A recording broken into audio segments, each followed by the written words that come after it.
Pour Franck, étudiant à l'université de Parme en Italie, le premier semestre passé en Lorraine n'a pas été une mince affaire. À 24 ans, l'élève en économie et comptabilité a quitté son Italie natale pour passer 6 mois à Metz dans le cadre du programme d'échange européen Erasmus. Pour valider sa 3e année de licence, il doit obtenir une moyenne de 10 dans les cours qu'il suit à l'université. Le jeune homme a presque réussi son pari.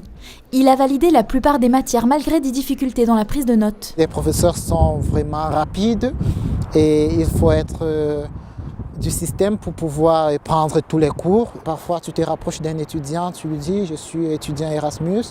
Et lui, qu'est-ce qu'un étudiant Erasmus? Il ne sait pas, donc il ne comprend pas la difficulté que nous pouvons vivre en tant qu'étudiant Erasmus.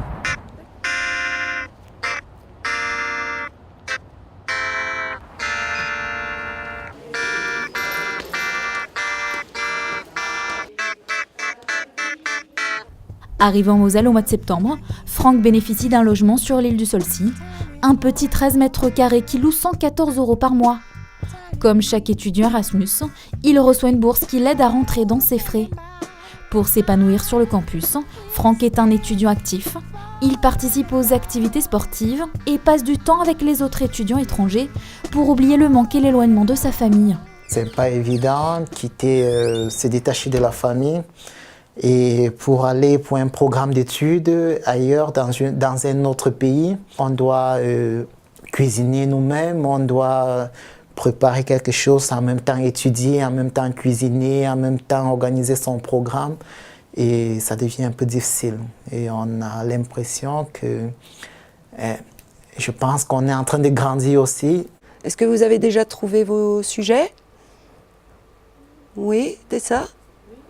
Comme tous les étudiants qui participent au programme d'échange, Franck suit un cours de français langue étrangère, obligatoire bien que subsidiaire pour Franck qui, grâce à ses origines camerounaises, maîtrise déjà presque parfaitement les subtilités de la langue de Molière.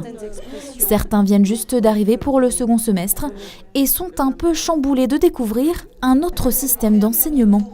Chez nous, il y a un professeur devant toi, dans une grande salle avec 500 étudiants et personne écoute le professeur par exemple. Il y a plusieurs étudiants qui jouent les jeux vidéo pendant le cours.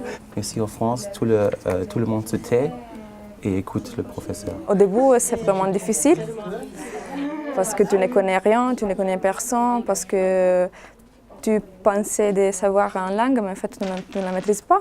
Je disais par exemple « nous allons », mais les Français disent « on va ».